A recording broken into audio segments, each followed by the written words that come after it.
Hi everyone, it's Rhonda with the Stitch in Time, and we're going to stitch out this Applique Star design. I've hooped a piece of chambray fabric and some cutaway stabilizer.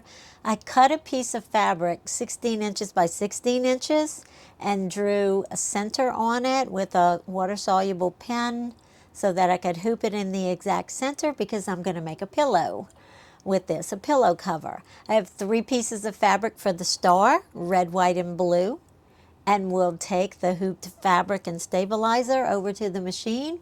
And step 1 is going to stitch the placement line for the red fabric, the largest piece of fabric. This applique is 3 pieces and it makes a pretty neat looking star.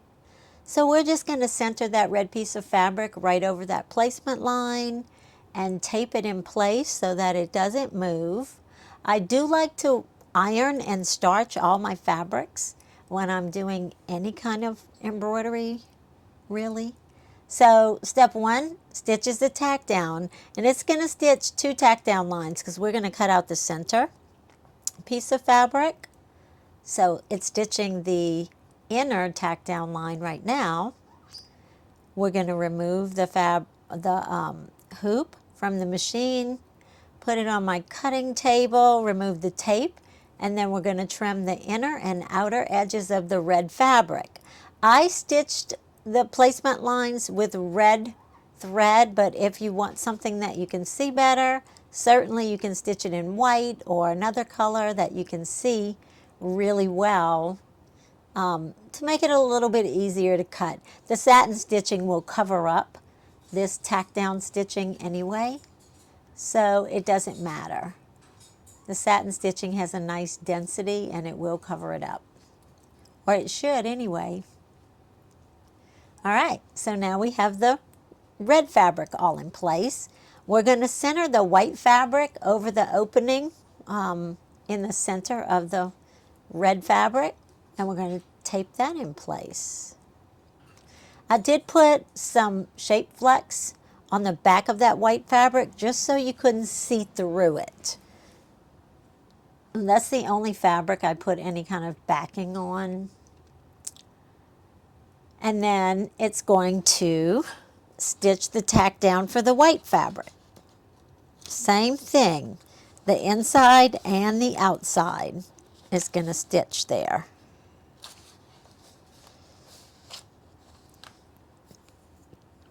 And then we're going to take it back to the cutting table, remove the tape, trim those inner and outer edges of the white fabric too. And same thing, you could absolutely stitch that in a different color thread so you can see it better.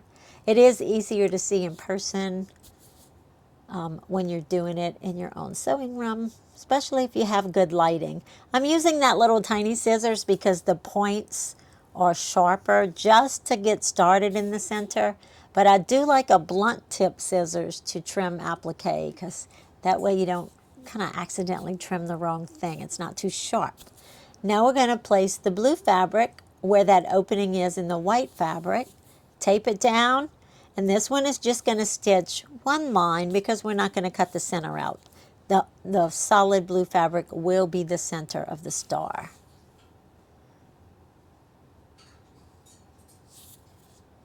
Same thing, we're going to remove it, except this time we only have to trim the outer side of that tack down stitch.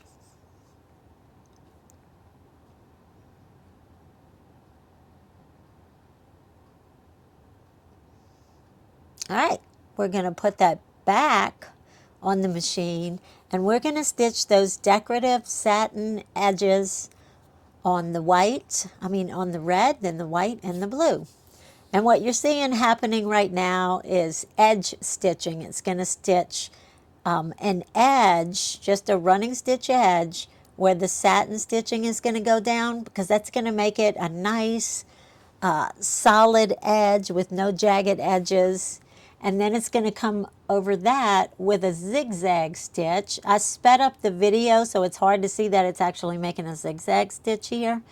but it is, and that's going to kind of wrap up the edges of your fabric to help stop it from fraying and keep everything all nice and neat underneath that satin stitch edge, which is what you see it stitching right now. I probably should have slowed the video down just a little bit so you could see it, but if you guys have been embroidering any length of time, you'll know what that beautiful satin stitch looks like. And if you notice when you get this all done, the points on the star are nice and crisp and sharp because they have a mitered edge with that satin stitching. So they look great.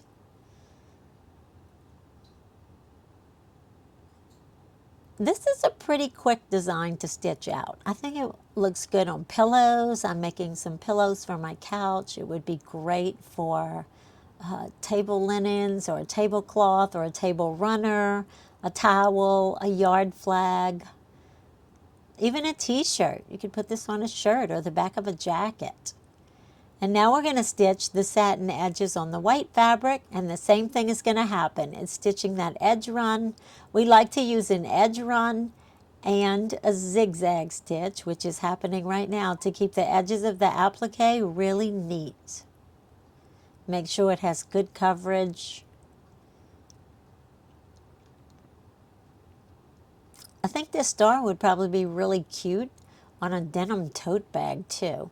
I'm just thinking 4th of July, America 250, barbecues, just, you know, the whole month of July and June, because we're celebrating early this year. If you're watching this later, it has been filmed in 2026, coming up to America 250 in a few weeks.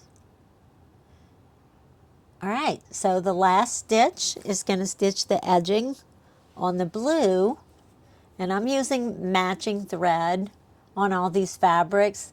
This is grunge fabric that I've used for this star. It happens to be my favorite fabric.